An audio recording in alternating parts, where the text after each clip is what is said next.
இந்த நிகழ்ச்சியிலும் இணைந்திருக்கும் பெண்கள் யாவருக்கும் அன்பின் வாழ்த்துதலை தெரிவித்துக் கொள்கிறேன். தொடர்ந்து நாம் வேதாகமத்தில் அநேக பெண்களை குறித்து நாம் தியானித்து வருகிறோம். இந்த நாளிலும் குறிப்பாக உன்னத பாட்டு 2:1 சொல்லப்பட்டிருக்கிற ஆண்டவருடைய ஆவிக்குரிய வாழ்க்கையிலே அனுபவமுள்ள பெண்கள் எப்படிப்பட்ட சூழ்நிலையிலே நாம் ஆவிக்குரிய வாழ்க்கையிலே வளர்ச்சியை பெறலாம், தேவனோடு இறைந்திருக்கிறார் என்பதை குறித்து நாம் தியானிக்க இருக்கிறோம்.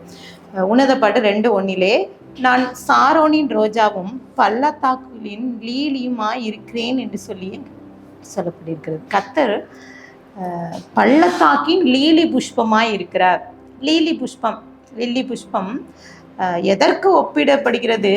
தேவனை வர்ணிக்கிற ஒரு பூவாக அது லீலி புஷ்பத்தோடு தேவனை ஒப்பிடுகிறார்கள். அந்த லீலி புஷ்பத்திற்கு அப்படி என்ன ஸ்பெஷல் என்னும் சொல்லி பார்த்தால் அதனுடைய தன்மை, அதை நீங்கள் கவனித்து பார்த்தால் அது ஒரு எக்காலம் போல இருக்கும். அதனுடைய அமைப்பு பாருங்க, ஒரு எக்காலத்தை போல இருக்கும். இது ஒரு ஆண்டவர் தேவனின் வருகையை குறிக்கிறது.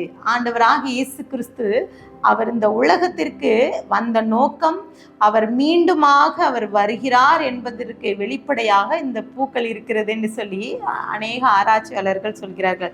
1 தெசலோனிக்கேயர் 4:16 ஏனெனில் கர்த்தர் தாமே ஆரவாரத்தோடும் பிரதான தூதர்களோடும் சத்தத்தோடும் தேவ எக்காலத்தோடும் வானத்திலிருந்து இறங்கி வருவார். தேவ எக்காலம். அப்போ இன்றைக்கு இந்த லீலி புஷ்பம் அடையாளமாக இருக்கிறது. எதற்காக? கிறிஸ்தவ வாழ்க்கையிலே ஆண்டவராக இயேசு கிறிஸ்து அவர் சாரோனின் ரோஜாவா இருக்கிறார். நம்ம எல்லாருக்கும் தெரிந்த ஒரு பாடல், அநேகர் இந்த பாடலை நாம் பாடியிருப்போம். சாரோனின் ரோஜாவே பள்ளத்தாக்கின் லீலி. அந்த பாடல், அந்த வரிகளை நீங்க பார்த்தீங்கன்னா அதுல ஆண்டவர் அவர் நமக்கு பிரியமாய் இருக்கிறார் என்று சொல்ல போனா அந்த பாடல் வரி சொல்கிறது, வருவேன் என்று உரைக்கிறவர் சீக்கிரம் வருகிறார். அப்போ ஆண்டவராக இயேசு கிறிஸ்து அவர் வருகிறார். அவர் நிச்சயமாக அவர் மீண்டும் நம்மை அழைக்க வருகிறார். இங்கே யூதர்களின் முறைமைப்படி பார்த்தால் அவர்கள் திருமணத்தின் போது அந்த மணப்பெண்ணை பார்த்து அவர்கள் அதெல்லாம் ஆயத்தம் செய்துவிட்டு சென்று விடுவார். அந்த மணமகன் அவர் மீண்டுமாக அந்த மணமகளை அழைப்பதற்காக வரும் வரை, அந்த மணவாளன் வருவரை மணவாட்டி காத்து கொண்டிருப்பாங்க. இது ஒரு வழக்கமான ஒரு காரியம். ஒரு மணவாளன் மணவாட்டியை தேடுவது போல, இந்த மணவாட்டி மணவாளனை தேடுவது போல தேவன் நம்மை அவர் தேடி வருவார். அவர் நமக்காக வருகிற தேவனாய் இருக்கிறார். இந்த மணவாளன் யார்? இந்த உன்னத பாட்டில் சொல்லப்பட்ட மணவாளன் கிறிஸ்து, மணவாட்டி திருச்சபை. நம்மளுடைய வாழ்க்கையில நாம் இந்த லீலி புஷ்பம் நமக்கு என்ன கற்றுத்தருகிறது? இந்த மலர்களை குறித்து நாம் அறிந்து கொள்ள வேண்டும் என்றால் அதனுடைய தன்மை, இரவு நேரத்திலே அது மலர்கின்றது. அந்த மலர்களின் அந்த வாசனை 4-5 கிலோமீட்டர் தூரம் வரைக்கும் அந்த வாசனை இருக்குமா. அந்த வாசனையை அறிந்த அந்த வண்டுகள் கூட ஓடி வந்து அந்த மலர்களுடைய வாசம் ஒரு தனித்துவமான ஒரு வாசம். அந்த பாருங்க, எல்லா மலர்களும் சொல்லலாம். இஸ்ரவேல் ஜனங்கள் அங்கே இஸ்ரவேல் தேசத்துல அநேக மலர்கள் இருந்ததுண்டு. ஆனால் கர்த்தர் லில்லி மலர், அந்த லீலி புஷ்பத்திற்கு ஒப்பிடுறதுக்கு காரணமே அது எக்காலத்தை போன்ற அடையாளத்தை காண்பிக்கிற ஒரு மலராக இருக்கிறது.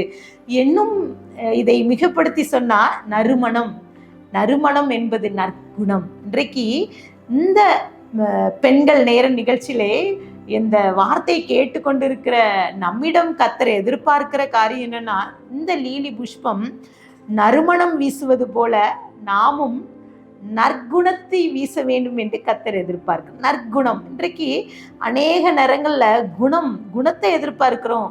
நம்ம பெண்கள் ஒவ்வொருவருக்கும் ஒரு குணங்கள் இருக்கு. சில பெண்கள் உதவி செய்யும், மற்றவர்கள் கொடுப்பார்கள், சில அன்பா பேசுவார்கள். இப்படி ஒவ்வொருத்துக்கும் தனித்துவமான ஒரு குணங்கள் இருக்குது. இந்த லீலி புஷ்பத்துக்கும் குணங்கள் இருக்குது. அது என்னன்னா தூய்மை, அது தூய்மையை காட்டுகிறது. அது இன்னும் அந்த லீலி புஷ்பத்தை நீங்க கவனித்து பாருங்க, வாசனை, அது வாசம் ஒரு சிறப்பான தனித்துவத்தை தருகிறது. இன்னும் அது நிறைய நிறங்கள்ல இருக்கு. வெள்ளை, மஞ்சள், சிவப்பு, நிறைய நிறங்கள். நமக்கு தெரிந்தது வெள்ளை நிறம். பரிசுத்தத்தை காட்டுகிறது, ஒரு அடையாளமாக இருக்கிறது என்று சொல்லப்போட்டா ஆவிக்குரிய வாழ்க்கையில இந்த லீலி புஷ்பம் நமக்கு சொல்கிற மணவாளனை எதிர்கொள்கிற மணவாட்டி அவள் காத்திருக்கிறாள். எப்படி காத்திருக்கிறாள்னா, உன்னத பாட்டு 2:8 சொல்லப்பட்டிருக்கு, இதோ என் நேசருடைய சத்தம், அவர் மலையின் மேல் தாவி குன்றுகள் மேல் குதித்து வருகிறார் என்று சொல்ல அங்க சொல்லப்பட்டிருக்கு. அப்போ அவர் வருகைக்கு காத்திருக்கிற ஒரு மணவாட்டி எப்படி மணவாளன் வருகிறாரா, மலைக்கு மேல ஏறி தாவி வருகிறார் என்று சொல்கிறார். அப்போ மணவாளன் தாமதமின்றி வருவார் என்பதை இந்த உன்னத பாட்டு நமக்கு கற்றுத்தருகிறது. கிறிஸ்துவை சந்திக்க நாம் எவ்வளவேனும் காத்திருக்கிறோம். மணவாட்டியாகிய நாம் மணவாளன் அந்த மலையை தாண்டி வருகிறார் என்கிற நிச்சயத்தை நாம் பெற்றுக்கொண்டு இருக்கிறோமா? இரண்டாவது, இந்த மணவாளன் எப்படி வருகிறார்னா, கதவு அருகிலே நிற்கும் மணவாளன் என்று சொல்லலாம். உன்னத பாட்டு 5:2 நான் நித்திரை பண்ணினேன், என் இருதயமோ விழித்திருந்தது, கதவை தட்டுகிற என் நேசரின் சத்தத்தை கேட்டேன், என் சகோதரியே, என் பிரியமே, என் புறாவே, என் உத்தமியே, கதவை திற என்று சொல்லி அங்க சொல்லப்பட்டிருக்கு. கதவை திற. அப்போ இன்னைக்கு மணவாளனுக்கு எதிர்கொள்கிற மணவாட்டி, காத்திருக்கிற மணவாட்டி, ஆண்டவர் அங்கே மணவாளன் கதவை தட்டுகிறதை சொல்லப்பட்டிருக்கு உன்னத பாட்டிலே. இன்னும் அந்த வசனத்திற்கு எடுத்துக்காட்டாக இன்னொரு வசனம் சொல்லப்படும். வெளிப்படுத்தல் 3:20 இதோ வாசல் படி நின்று தட்டுகிறேன், ஒருவன் என் சத்தத்தை கேட்டு கதவை திறந்தால் நான் அவனிடத்தில் பிரவேசித்து அவனோட போஜனம் பண்ணுவேன், அவனும் என்னோட போஜனம் பண்ணுவான். அப்போ ஆண்டவர் கதவை தட்டி கொண்டிருக்கிறார். அவர் வருகை வந்துட்டார். அவர் நம்ம இருதயமாகிய கதவை தட்டி கொண்டு, எத்தனை பேர் அவரை ஏற்றுக்கொள்ள ஆயத்தமாக இருக்கிறோம்? மூன்றாவது, இந்த மணவாளனை சந்திக்கிற மணவாட்டி எப்படி இருக்கிறார்னா, உன்னத பாட்டு 4:7 என் பிரியமே, நீ முற்றிலும் அழகானவள், உன்னிடத்தில் குற்றமில்லை. பாருங்க, பரிசுத்த வாழ்க்கை வாழ்கிற வாழ்க்கை.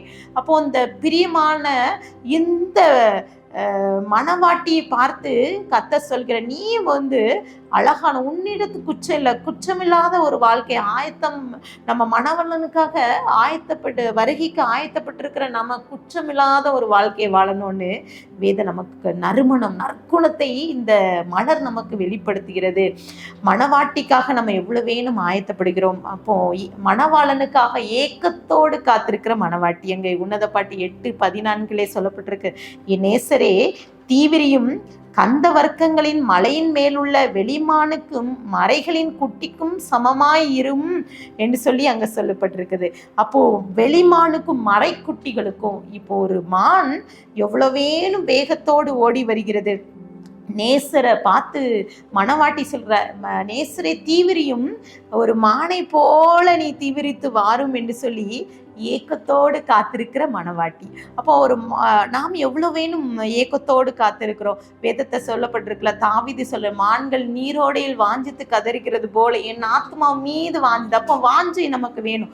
கர்த்தர் வருகை, அவர் அந்த லீலி புஷ்பம் கர்த்தருடைய வருகையை எக்காலத்தை எதிர்கொள்ள காண்பிப்பது போல நாமும் கூட எவ்வளவு வேணும் காத்திருக்கிறோம். வெளிப்படுத்தல் 22:20 இவைகள் சாட்சியாக அறிவிக்கிறவர் மெய்யாகவே நான் சீக்கிரம் வருகிறேன் என்றார். ஆமேன். கர்த்தராகிய இயேசுவே வாரும். ஆம் பிரியமானவர்கள், இன்றைக்கு கர்த்தர் வருகைக்காக நம்ம ஆயத்தப்பட்டு இருக்கிறோம். வேதத்துல சொல்லப்பட்டிருக்கு, 10 கன்னிகள் இருந்தாங்க. அவர்கள் ஆயத்தப்பட்டு இருக்காங்க. எண்ணெய் கொண்டு வச்சிருந்தாங்க, அவர்கள் விளக்க வச்சிருந்தாங்க. ஆனால் 5 பேர் ஆயத்தமா இருந்தாங்க, 5 பேர் ஆயத்தமா இல்லை. அவர்கள் பாருங்க, மணவாளன் வரும்போது கதவு அடைக்கப்பட்டு விட்டது. அப்போ அவர்கள் தட்டும்போது உங்களை அறியேன்னு சொல்லிவிட்டார். அப்போ இன்றைக்கு இந்த லீலி புஷ்பம் நமக்கு என்ன சொல்லு, எக்காலத்தை நமக்கு சொல்லு, ஆண்டுடைய வருகையை நமக்கு காண்பிக்கிறது. ஆண்டுடைய பரிசுத்த வாழ்க்கை, அந்த மலருடைய தோற்றம் பரிசுத்தத்தை தருகிறது. அதுடைய மனம், நறுமணம் நமக்கு நற்குணத்தை வெளிப்படுத்துகிறது. இன்றைக்கு உன்னத பாட்டு 6:3 நான் என் நேசருடையவள், என் நேசர் என்னுடையவர், அவர் லீலி புஷ்பங்களுக்குள்ளே மேய்கிறார் என்று சொல்லுகிறார். அப்போ நான் என் நேசருடையவர், அவர் என்னுடையவர். அப்போ இது ஒரு உறவாடுதல், தேவனுக்கும் நமக்கும் உள்ள ஒரு உறவாடுதலை குறிக்கிறது. இந்த மணவாட்டி, இந்த மணவாளனை அவர் அவர் சந்திக்க ஆயத்தப்படுகிற சூழ்நிலையை தேவனோடு வாழும் ஒரு உறவாடுதலை இங்கு குறிக்கிறது. ஒரு எண்ணெய், ஒரு 10 கன்னியர்கள், அதுல 5 பேர் பாருங்க எண்ணெய் வைத்திருக்கிறாங்க. அப்போ எண்ணெய் ஆவியானவருடைய நிறைவை நமக்கு தருகிறது. தேவனோடு உள்ள உண்மையான உறவை நமக்கு கற்று தருகிறது. ஆயத்த வாழ்க்கையை நமக்கு சொல்லி தருகிறது. விளக்கு பாருங்க, சாட்சியின் வாழ்க்கை. இன்றைக்கு நம்ம எண்ணெயோடு விளக்கோடு எவ்வளவேன்னு எதிர்கொண்டு இருக்கிறோம். தேவனுடைய வருகைக்காக எவ்வளவேன்னு ஆயத்தப்பட்டு கொண்டு இருக்கிறோம். பாருங்க, மத்தேயு 6:28 சொல்லப்பட்டு காட்டு புஷ்பங்கள் எப்படி வளர்கிறது என்று கவனித்து பாருங்கள். அவைகள் உழைக்கிறதும் இல்லை, நொறுக்கிறதும் இல்லைன்னு சொல்லப்பட்டிருக்கு. கவனித்து பாருங்க. இன்றைக்கு கவனிச்சு பார்க்குறீங்களா? இந்த வேதத்துல சொல்லப்பட்டிருக்கிற லீலி மலர்களை கவனிச்சு பாருங்க. காட்டு புஷ்பங்களை எவ்வளோ மலர்கள் இருக்கு. ஆனால் தேவனை குறித்து என்ன சொல்லுங்க? அவர் சாரோனின் ரோஜா, அவர் பள்ளத்தாக்கின் லீலி புஷ்பம். அப்போ லீலி புஷ்பத்தோடு தேவனை ஒப்பிடுறதுக்கு காரணம் அவருடைய பரிசுத்த தன்மை, நற்குணம், அதனுடைய தோற்றம், அது அந்த லீலி புஷ்பத்துடைய தன்மை பாருங்க. அதோடைய கவர், அந்த வண்டுகளை ஈர்ந்து கவர்ந்து இழுக்கிற தன்மை. இன்றைக்கு விசுவாசிகள் கூட்டத்துல நாமும் எப்படி இருக்கணும்? நம்மளுடைய அனுபவங்கள் எப்படி இருக்கணும்? லீலி மலர்களை போல நம்ம பரிசுத்தத்துல இருக்கணும். வேதம் சொல்லுறது மத்தேயு 25:13 ஆகையால் விழித்திருங்கள் என்று சொல்லி அந்த வசனம் நமக்கு சொல்லி கொடுக்கிறது. மனுஷகுமாரன் வரும் நாளையாவது நீங்கள் அறியாதிருக்கிறபடினால் விழித்திருங்கள். இன்றைக்கு நாம் எவ்வளவேனும் விழித்திருக்கிறோம். ஆண்டவர் நம்மை அதற்காக அவருக்காக, அவருடைய வருகைக்காக எவ்வளவேன்னு நம்ம ஆயத்தப்பட்டிருக்கிறோம். இந்த லீலி புஷ்பத்தை போல தூய்மைக்கு அடையாளமாக, அன்புக்கு, சமாதானத்துக்கு அடையாளமாக நம்ம ஒவ்வொரு நாளும் வாழணும்.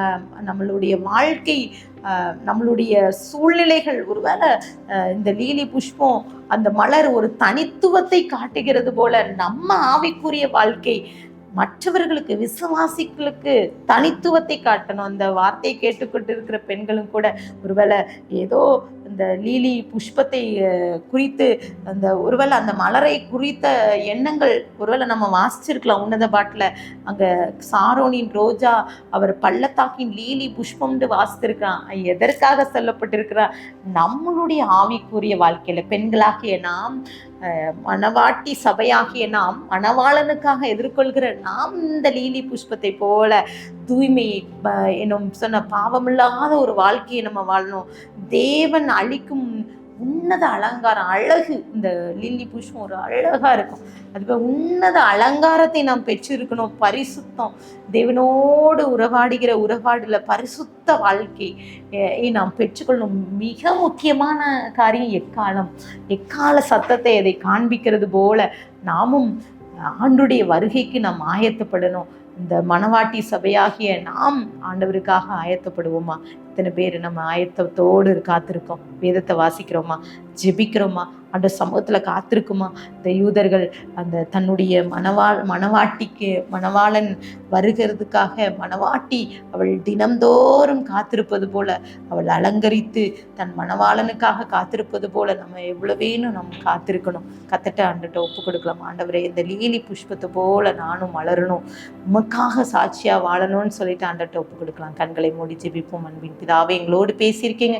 இன்றைக்கு கூட எங்களோடு இசப்பா அந்த வார்த்தையோடு இடைப்பட்டிருக்கிற ஒவ்வொருவரையும் இசப்பா நாங்கள் ஒப்பு கொடுத்து ஜெபிக்கிறோம்.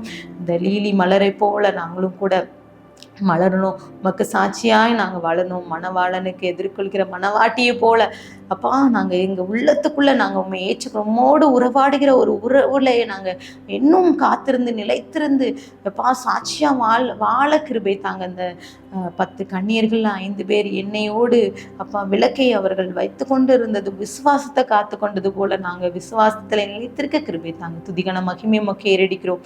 மீப்பர் மூலக்கே கிருப்பிதாவே. ஆமென்.